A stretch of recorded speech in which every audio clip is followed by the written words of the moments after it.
Hello, Stephanomics here, the podcast that brings you the global economy. And this week, we're shifting gear to talk about music, fast fashion, and ketchup. We all feel a bit better about our mass consumption culture when we drop our empty milk cartons or last year's trousers in the recycling bin, usually on our way to buying more. But holding on to that warm feeling, I've discovered, relies on not thinking very much about where all that discarded stuff goes next. If you're someone who likes to refresh your wardrobe on a regular basis, you definitely shouldn't go to Ghana, where parts of the coastline are clogged with what locals call dead white people's clothes, washed up on the beach, sometimes in 6-foot piles. Bloomberg investigative reporter Natalie Pearson went to Ghana and India to see for herself what happened to all the second-hand clothes we ship abroad. We have that depressing story in a minute, and some hard truths about plastics recycling from a teacher and former official from the Environmental Protection Agency, Judith Enck. But first, we have an insight into another corner of the economy which looks seriously out of whack. Only this time, the problem isn't excess supply, but an explosion in demand for tickets to see the singer Taylor Swift. Here's Bloomberg's Augusta Saraiva.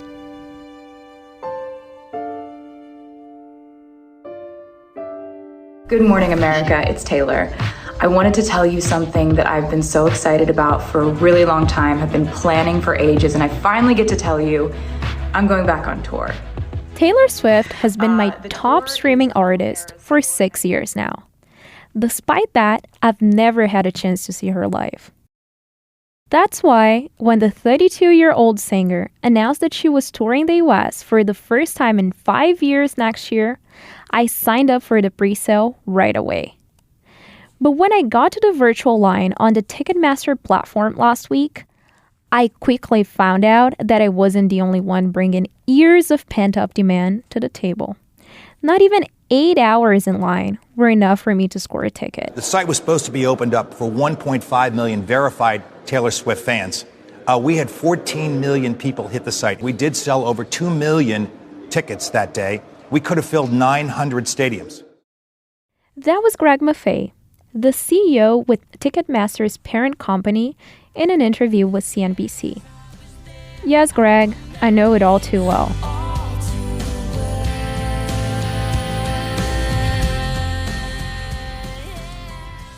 Demand was so high in the pre-sale that Ticketmaster canceled the general public sale after a record 2.4 million tickets were sold.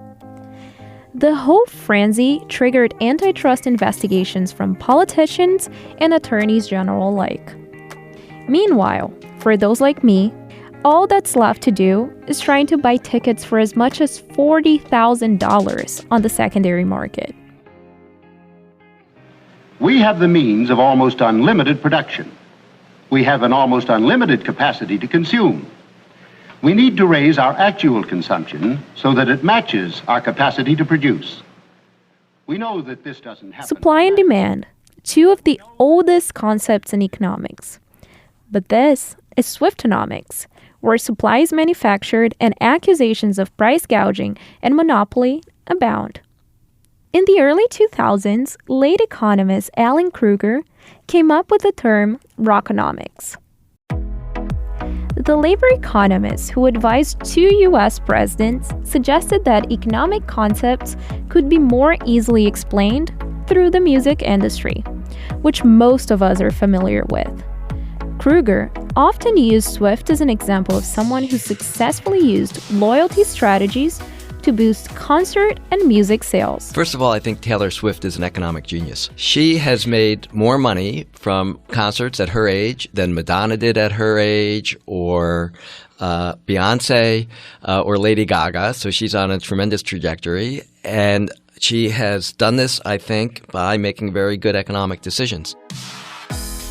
That was Krueger in a 2018 interview with the Princeton Alumni magazine. Swift has chosen to play only at high-capacity football stadiums. She's added 17 extra concerts since the Eras Tour was first announced. And she's even created a verified fan system to guarantee only the most loyal had access to the pre-sale. None of that, though, was enough to stop years of pent-up demand turned nearly inelastic for the millions of diehard fans. Not even the fact that Swift will be touring the US at a time when many economists are certain the country will be in a recession. Swiftonomics is its own economics microcosm. And for now, all fans, including myself, can do is shake it off.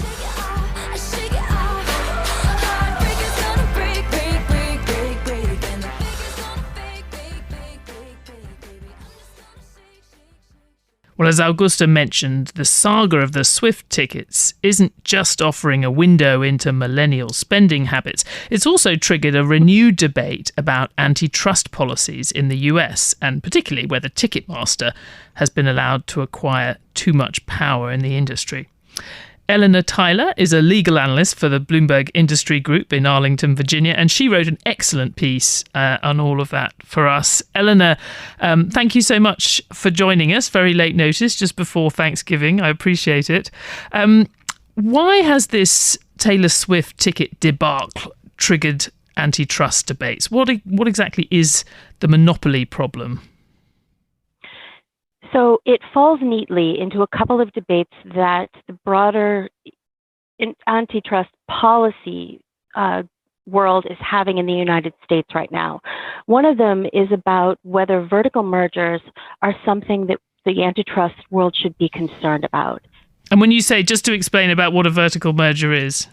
Oh, of course. So there are really, we think of mergers in two ways. Either two companies that directly compete with each other in the same market merge, and then obviously one of them stops competing with the other and the market consolidates. But you can also have mergers between companies that are not in the same market.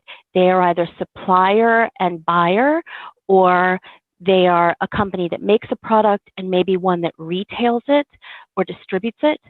Those mergers we generally call vertical because they're in different places in the supply chain.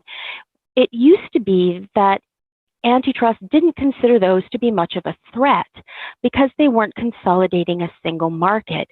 But economic theory has recently called that into question. A bunch of additional research has happened, and we now are no longer quite so sure that vertical mergers are as efficient and unproblematic as we had believed in the past. This original merger in 2010 between Live Nation, which is a behemoth in concert promotion for major venues, and Ticketmaster, which is a behemoth in primary ticket sales, was very controversial. And the Department of Justice permitted the merger to close with a settlement that both required some structural changes to what would get merged together, and also some behavioral promises. The businesses combined promised not to bully other providers and basically throw around their newly acquired market weight, right? That hasn't worked the way one might have hoped it would. And so that likewise feeds into a current debate that's happening in antitrust policy about whether behavioral agreements, not to be nasty once you're allowed to merge, are really a good idea, and whether the best solution isn't to prohibit the merger in the first instance and keep the market power from consolidating rather than trying to tinker on the edges with the merged party and keep the worst outcomes from happening. So those are two big debates that this plays into right now. And now there's a concern that Ticketmaster is becoming a big power in the secondary market as well. In other words, resale of tickets. So there's a concern there that if all of these markets, which play into each other, feed off of each other and work together, might create a situation where the whole industry is more or less dominated by one big firm. Yeah, and it's interesting because there's an absolute furore on Twitter, and I'm not someone, despite having a Taylor Swift mad 14-year-old daughter at home, I don't spend a lot of time on the relevant Twitter accounts, but I would recommend people listening just take a look at the amount of vitriol against Ticketmaster, and Taylor Swift herself has kind of come out against Ticketmaster. But I didn't know until I read your piece, this point about the resale, that Ticketmaster, even just in the 3 months to the end of September, did $1.1 billion worth of business. Ticketmaster did in the ticket resale business. So if you're a fan who spent hours trying to get tickets, you couldn't get one, but somehow these touts or the resale markets could, you are surely looking at Ticketmaster and say, well, you've got no interest in giving the ticket to me if you can get paid twice giving it to somebody else. That's the real concern. It's a puzzle. Somebody obviously got tickets, right? There aren't exactly tickets left over. And these complaints that we see from private parties in U.S. courts have all claimed that while Ticketmaster says that it is cracking down on scalpers, cracking down on bots that sweep through the system with multiple accounts and grab a bunch of tickets and then place them for resale, that's definitely not where their incentives lie. Buying a ticket on the primary market generates a fee for Live Nation, and then if the ticket is turned around and resold on a Live Nation platform, and they have several through Ticketmaster, then they will generate a second fee. You would imagine that the sale that generates 2 or even 3 fees is preferable to the one that's a one and done fee. It explains a lot why the market looks like it does, and why it's so frustrating for ordinary people trying to click with their actual human speed. They're up against bots. I guess going back to what you said about whether you should be trusting businesses to do the right thing, I guess if you're Ticketmaster and you do the wrong thing and you get on the wrong side of Taylor Swift, I mean, that it's going to rue the day that it didn't make more of an effort. Well, it certainly has raised the profile of this specific problem. But if Taylor Swift tangles with Live Nation and Ticketmaster, she certainly wouldn't be the first big act to fail in getting them to change their practices. Pearl Jam, back in the aughts, worked hard to try to change the way ticketing happens in the primary market and failed. It's a pretty tall order, but the Swifties may be up to the challenge. Well, and we've also seen quite a lot of prominent lawmakers weighing in, and I see that the chair of the US Senate's antitrust subcommittee, Amy Klobuchar, she said she'll hold a hearing on Ticketmaster by the end of the year. So I guess you'll be watching that space. Eleanor Tyler, thank you so much. Thank you.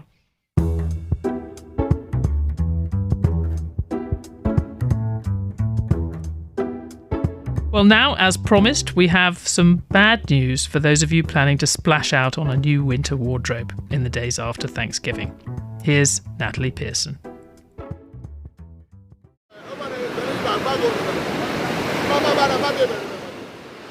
Waterlogged clothes roll like carcasses in the waves along the coast of Ghana. The country is one of the world's biggest importers of used clothing. The cast-offs arriving by the bale are known here as Abroni Wewu, or dead white people's clothes. What is happening is the fast fashion lifestyle of the white man. They will go for programs, they print some clothing because they know they have a place to dump them.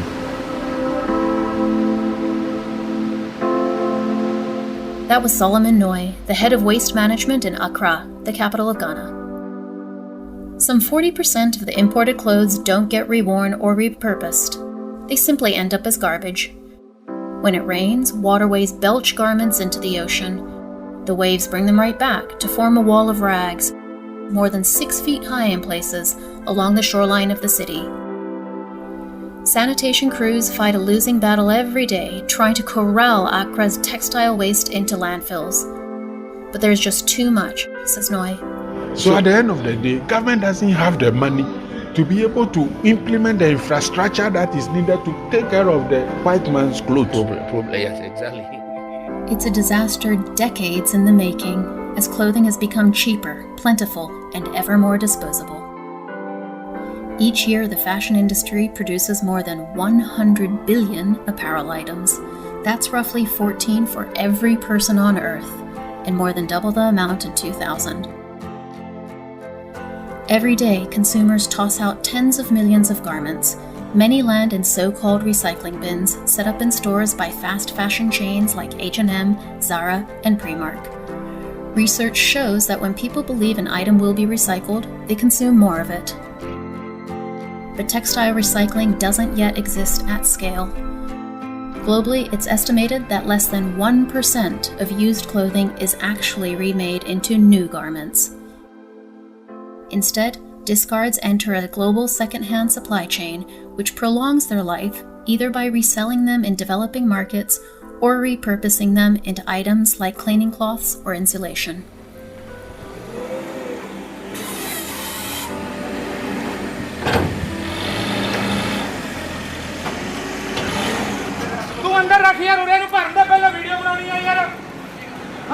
One of the world's biggest used clothing processors is in India's western Gujarat state, Kanam International. Here, forklifts dig their way into 40-foot shipping containers packed tight with used garments, heaving the giant bales inside for sorting and grading. Some 400 women work at Kanam's facility, each sorting as many as 5,000 pieces a day. Sunita Sunil Sahu is one of them. My name is Sunita Sahu. I have been working with Kanam International for 16 years. I first started with cutting, then sorting, then grading, and now finally I'm on quality control. The work is tough to automate. A grader needs to quickly decide the economic value of a used garment. Can it be reworn or turned into rags? Or is it simply worthless? It took around 5 years for me to understand which garments were premium brands, as I started with the cutting job. Now I understand properly which ones are branded and which will sell for a better price. Roughly a third of what the facility receives has no value. Across the industry, that share is growing.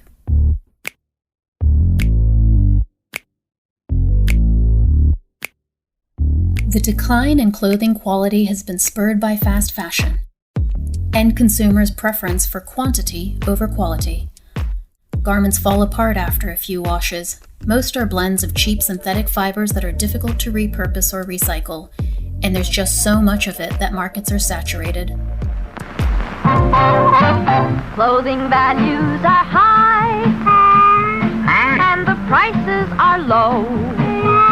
No. That's why at Robert Hall, you save on family clothes. Clothing's march toward disposability traces back to the post-World War II period, when companies in America began intentionally designing goods not to last so that people would keep buying.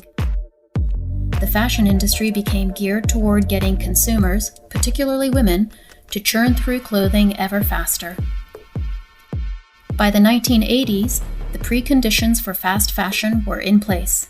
Then, one Spanish company perfected the formula. Hey guys, welcome back to my channel. I'm so excited to be doing this haul for you. I went to Zara and picked out my favorite items. It's the beginning of October, and it's time to see what's in store. Zara Shop Up. I found 10 hidden gems from Zara that are really worth buying. Inditex, the parent company of Zara, pioneered a retailing model that rolled out 10,000 designs a year and continuously cleared out unsold items. The effect was astounding. Shoppers began dropping by Zara stores 4 times more frequently than those of its competitors. Neurological research has since shown that shopping taps into a region of our brain linked to addictive behavior. Zara had hit on a way to commercialize FOMO, or fear of missing out, before it was even a thing. And I'm going to share those items with you today so that you can go out and buy them too. Today, China produces clothes so cheaply that new garments can be competitive with used ones. That's according to Eric Steuben, president of Transamerica's Textile Recycling, Inc. They operate one of North America's oldest sorting facilities. We have to compete buyers all the time would say to me things like, well, we're competing against,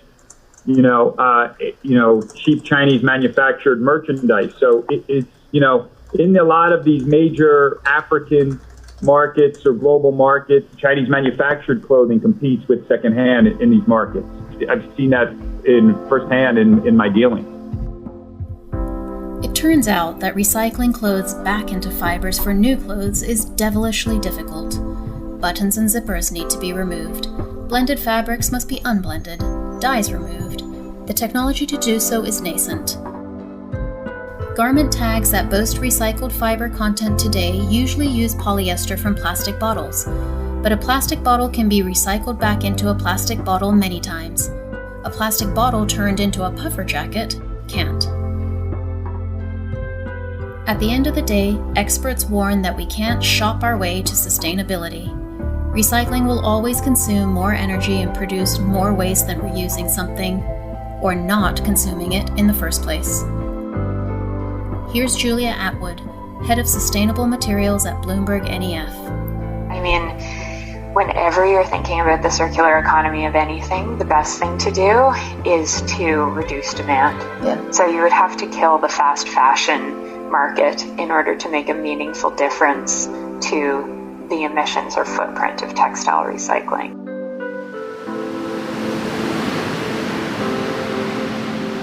For Bloomberg, in Vancouver, I'm Natalie Obiko-Pearson.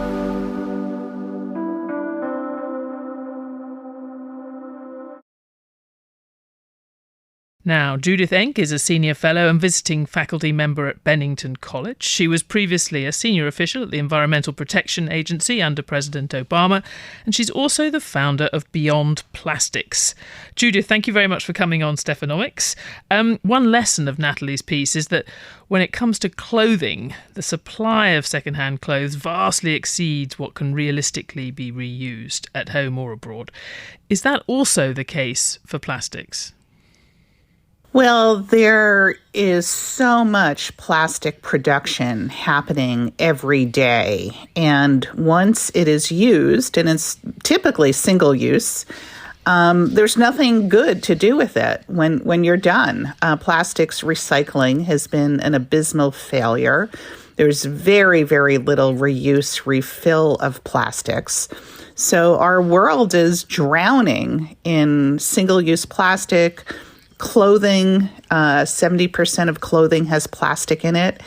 And unfortunately, plastic production is on track to double in the next 20 years, according to the World Economic Forum. So this absolutely is not sustainable. This is not what people think of when they think of the need for a circular economy. And I mean, when I look at my recycling bag, and in our part of London, it's all mixed up together. And if I, at any given bag in a given week, a lot of it would be plastics that we're taking, whether it's plastic milk bottles and other things. Is that just a fiction to say that all of those plastics can be recycled? Yeah, it's a fiction, and it's also a lie perpetuated by plastic producers. We have so little choice when we go to the supermarket. None of us have voted for more plastic, but plastic is cheap and it has flooded the market. And for decades, Big Plastic has suggested to the public, don't worry about all of your single-use plastics, just toss it in your recycling bin. But they have known for decades that plastics fundamentally are not recyclable. That's why in the United States, we're looking at a 5 to 6% recycling rate, a little bit higher in Europe, but not much higher. And I just want to briefly explain why this is, why plastic is not similar to metal, glass, paper, cardboard. All of those materials can be made from recycled material. And then when you put them in your recycling bin or bag, they actually do get recycled. It's the opposite with plastics, and that's because there are hundreds of different types of plastics. Not only do you have different resins, but they all have different chemical additives and different colorants. So think of your own home. On top of your washing machine, if you have one, you might have a bright orange hard plastic detergent bottle. And then in your refrigerator, you might have a clear squeezable ketchup bottle. You cannot recycle them together. They are too different chemical additives, different colors. And so plastic recycling is a dead end, and plastic recycling has given other recycling a bad name. I want to be clear. I am a strong supporter, first of waste reduction, refill, reuse, and then definitely recycle all of your metal, glass, paper, cardboard. But you need to know that most plastics do not get recycled. And is there, just on your example, given that a lot of the consumer products, we do seem to be kind of hardwired to make things out of plastic, would it make it any better to be reducing the different types of plastic? So there was more possibility that maybe that detergent bottle and the ketchup bottle could be recycled in the same place. Yeah, it definitely would be better if we had fewer types of plastics, but that change is only going to happen when legislative bodies adopt new laws requiring this. The plastics industry and consumer brands like Unilever and Coke and Pepsi and McDonald's, they're not going to change on their own. We need new laws that give us a fighting chance to have a more sustainable economy. So one area is known as extended producer responsibility, and that would put environmental standards on packaging. Just like we have fuel efficiency standards for cars that allow us to save money at the gas station, we have energy efficiency standards for appliances, so we save a little bit of money on our monthly utility bill.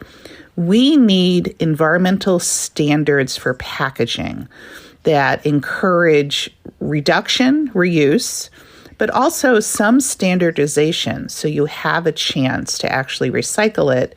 And equally important, we need to reduce the presence of toxic chemicals in packaging, particularly food packaging.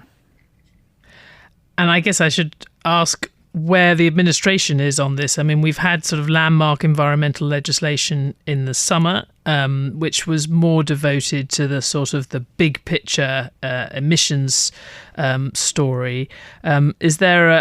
Are there people in the administration, maybe former colleagues of yours in the EPA, who are planning to act on any of this?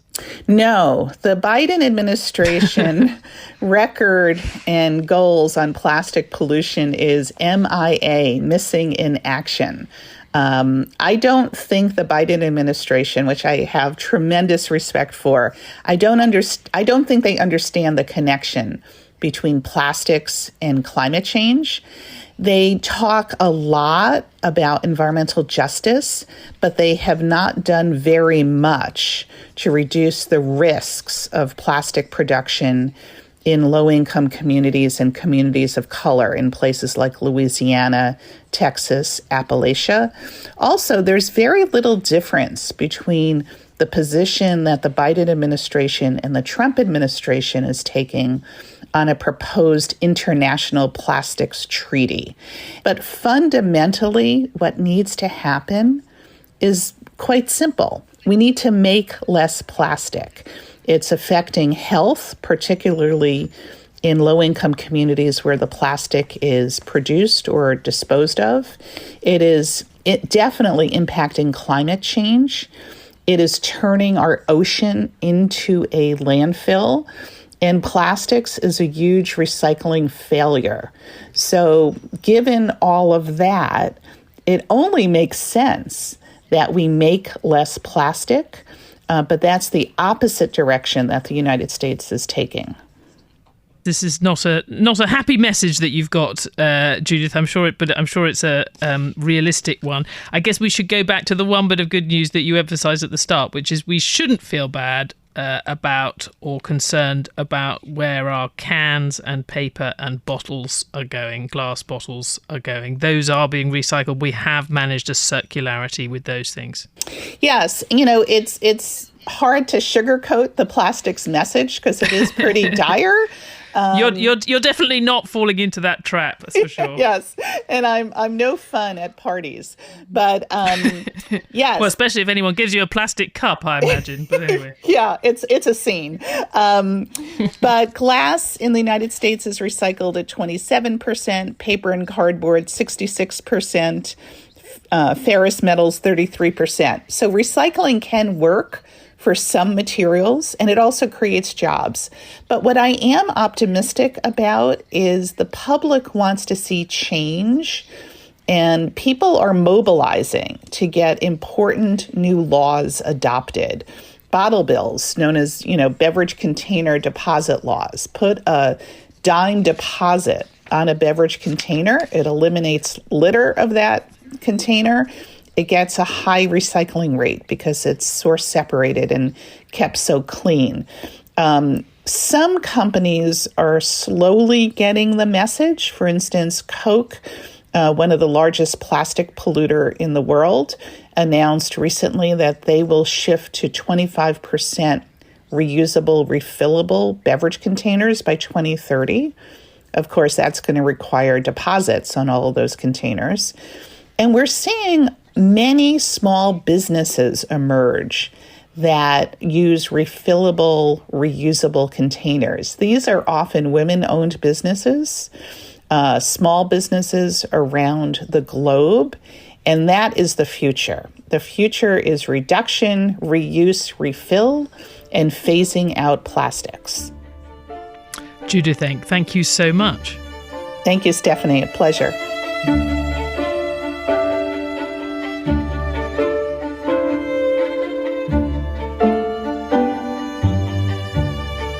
Well, that's it for Stephanomics. That's it for my Black Friday shopping. We'll be back next week. In the meantime, check out the Bloomberg News website for more economic news and views on the global economy, and follow @Economics on Twitter. This episode was produced by Yang Yang and Magnus Henriksson, with special thanks to Mohammed Farouk, Augusta Saraiva, Natalie Pearson, Eleanor Tyler, and Judith Enck. Mike Sasso is the executive producer of Stephanomics.